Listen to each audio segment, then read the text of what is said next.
Oh yeah, this was precisely what kind of fairy tale chapter I would want. There was only two problems with this chapter, but we'll get to them momentarily. Last week, the fan base of fairy tale, which is pretty few nowadays, roared out in pure awesome as the man Gildarts had returned looking more badass than ever, and yeah, who could blame them? Every time Gildarts were on the show, we know shits were going down, and he did not disappoint by crushing God Serena's magic. He of course hugs his daughter when he sees her, but she says, "Give it a rest, there's an enemy in front of you." Do not really know how he managed to when he how he got to know this was in danger, but I guess he did. And here's the first problem with this guild. He reveals that the Historia of God Serena is apparently not at the same power he was at when he was alive. And why do I have a problem with that? It's almost like you're hinting that God Serena would was strong at that time, and that if he came here, Gildarts wouldn't have a chance against him. Come on! It's bad enough that the fairy tale was blocked by God Serena's dragon magic. Are you now saying he wasn't even at full power? However, what I thought about the history as it was that they were resurrected with the same type of power they had at the time that their death.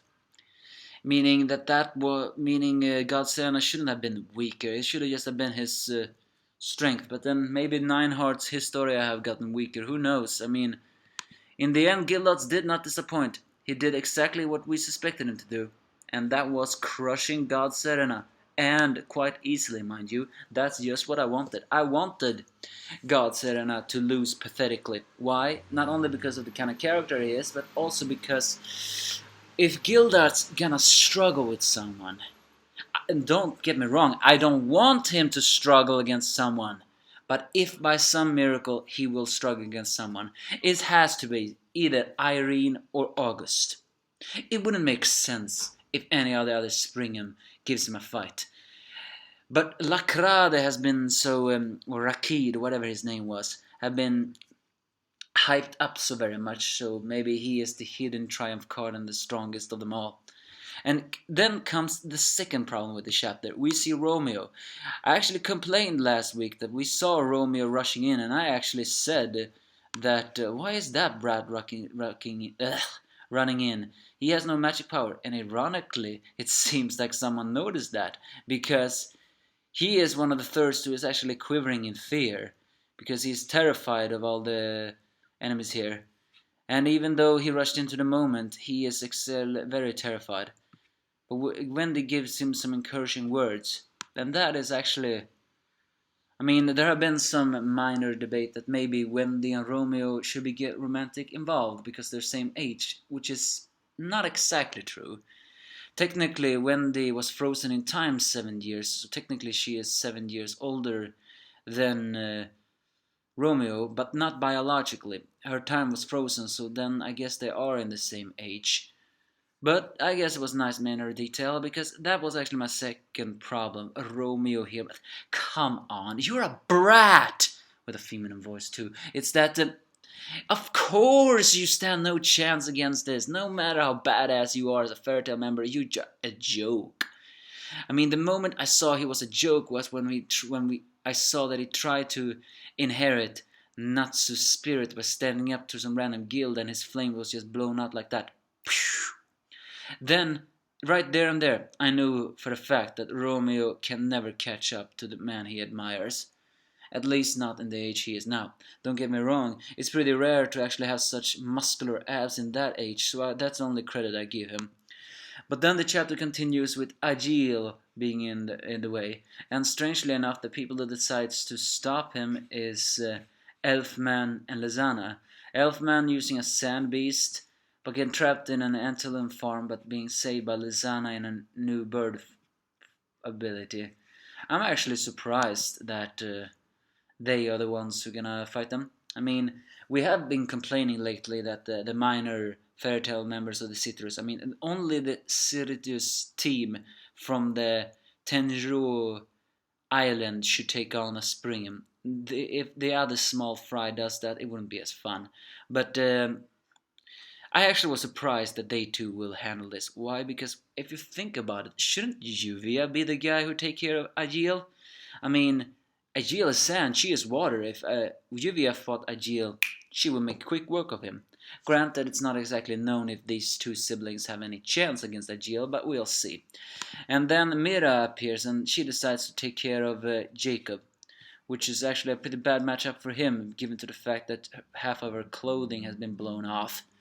And he is distracted by her huge boobs and light clothing. It's also worth noting that she punches Jacob even before, well, she hasn't transformed yet, but she transformed Jacob and has not. No, what did I say? She punched Jacob without transforming. I think her magic has not yet recovered, but it's one of the first time we actually see Mira doing hand-to-hand when she's not in her demon forms. She did that all the time when she was a young goth and demon Mira Jane, but nowadays she rarely does that. I guess we really do have serious business. Then the Historia of Radman and not Nineheart. Wall is attacking, but Rouge stops Radman, while Minerva stops Wallow. Granted, they are not defeating them yet, but they have joined the battle. Sabertooth is. The awesomeness just keeps on happening. And they were actually guided by a Fairy Tail member. Who were they guided by? Well, none other than the minor character Kina. She's one of the few minor characters that I am somewhat interested in. Not only because she has become extremely sexy after the 67 years, but also because it was revealed that she was the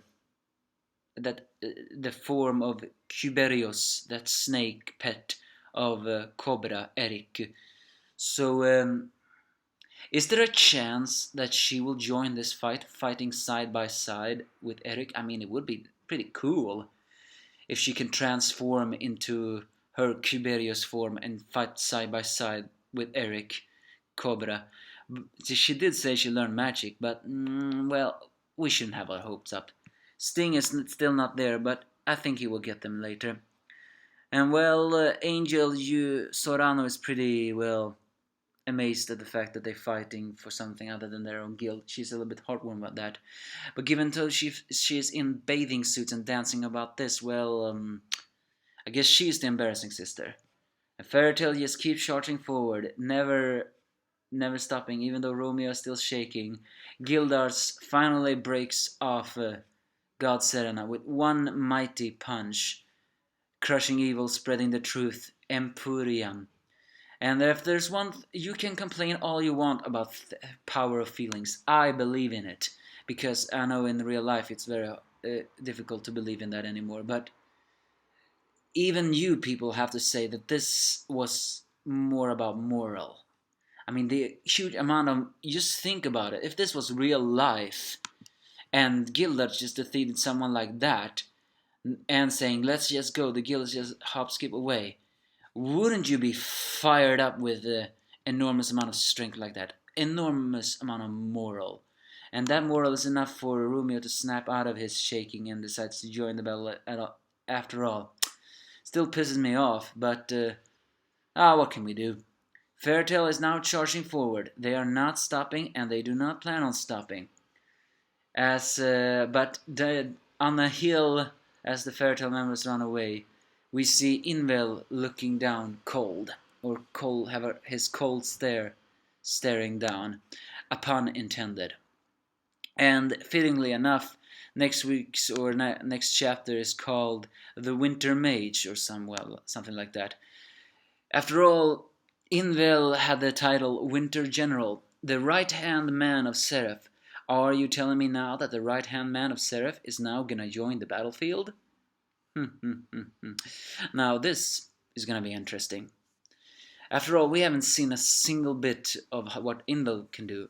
Actually, that's a bit of a lie. Not in a fight. But if there's one thing Springhams can do, is that they can brag on how they can turn one snowy country into a flowery paradise, and then Invel turning one sector of fairy tale into a winter wasteland.